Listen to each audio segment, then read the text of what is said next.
Muy bien, retomamos la parte 2 de la construcción del marco de referencia, un trabajo de grado, y hemos tomado pues este trabajo que no es de la Universidad Tecnológica de Pereira, tiene un modelo diferente, pero en esencia la construcción del marco referencial es similar. Ellos le llaman allá marco teórico. Vamos a trabajarlo como si fuera marco teórico. Ok, tú tienes una pregunta, cuéntame Claro, cuál es. entonces en mi caso que es un call center, entonces ahí tengo que explicar qué es un call center y a qué se dedican y hace cuánto están en la empresa, o sea, es como una breve descripción de la empresa. Bueno, para saber cuál es la diferencia entre el marco teórico y el conceptual, tienes que decirme el título completo del trabajo. Aunque el título de mi trabajo es identificar las razones por las cuales las empresas de una empresa dedicada al BPO están desertando. Ok, entonces estamos hablando de las razones de deserción laboral de los empleados de una empresa de BPO, ¿cierto? Sí. Listo, entonces vamos a hablar primero en el marco teórico, vamos a hablar de qué es el BPO o el BPO, vamos a hablar de qué es eso, ¿cierto? En qué consiste, cuál es su naturaleza, cuál es su origen, de dónde se originó, que podríamos recibir y ofrecer servicios de, bueno, servicios de call center, ¿cierto? Entonces, una vez, si un lector va a coger tu proyecto, lo primero que vamos a explicarle es teóricamente, científicamente, de dónde se originan ese tipo de organizaciones, ¿cierto? ¿Cómo es que, dónde nació eso? ¿Cómo es que se están organizando las empresas para prestar ese tipo de servicios? Ese sería nuestro marco teórico, pero hay un marco legal, ¿cierto? ¿Cómo hace una empresa de esas para constituirse legalmente? ¿Cuáles son las normas nacionales o internacionales que amparan ese tipo de empresas? Pero también hay un fenómeno que vas a estudiar acá y es el fenómeno de la deserción laboral, que va a tener que ver con otro tema que confluye acá en este trabajo y es, por ejemplo, explicarnos cuáles son las normas que protegen al trabajador y las condiciones laborales. Entonces podemos remitirnos a temas como los tratados de la Organización Internacional del Trabajo o el Código Sustantivo del Trabajo de Colombia o todo este tipo de normas. Y eso sería también el marco normativo. Es decir, el marco normativo tendría allí elementos tanto de el tipo de empresa y lo que rige ese tipo de empresa como la legislación relacionada con lo laboral.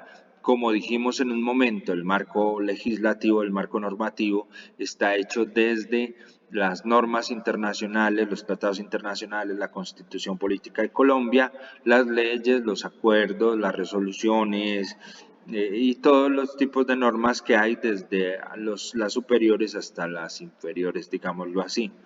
Mm, bueno, ahí tendríamos el marco normativo.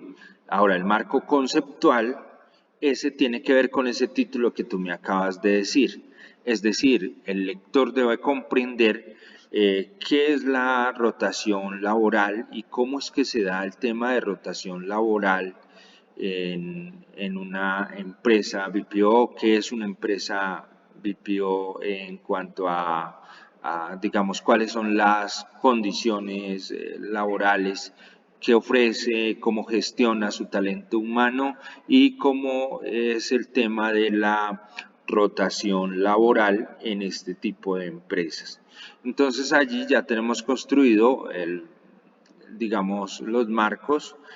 Nos faltaría como el marco contextual y es si tú vas a asumir el trabajo dentro de una empresa específica de BPO, es decir, vas a hacer el trabajo con una empresa con un nombre y una condición específica, o si vas a asumir ese trabajo en las diferentes empresas que hay dentro del departamento o en un territorio específico.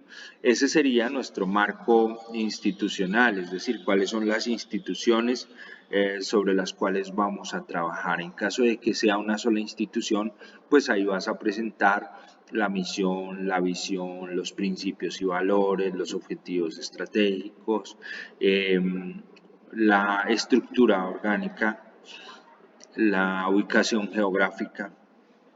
En caso de que sean todas las empresas o varias empresas de la región, pues vas a hacer como la misma descripción, pero pues de las diferentes empresas con las que vas a trabajar.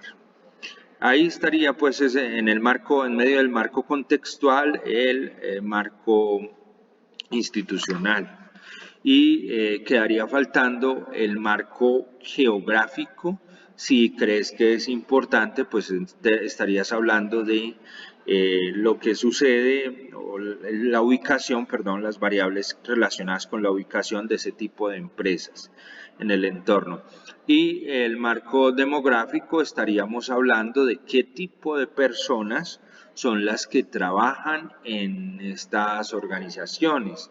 Entonces, no bastaría solo como en la metodología de escribir la población de estudio, sino que tendríamos que hacer un marco demográfico que nos describa las características. Por ejemplo, hay características muy importantes allí, como que son personas jóvenes, que seguramente son personas muy bien presentadas o que tienen una mucha fluidez en su forma de hablar, y seguramente todas esas variables y otras más que de pronto desconozca yo van a influir en ese fenómeno de la rotación laboral en las organizaciones BPO.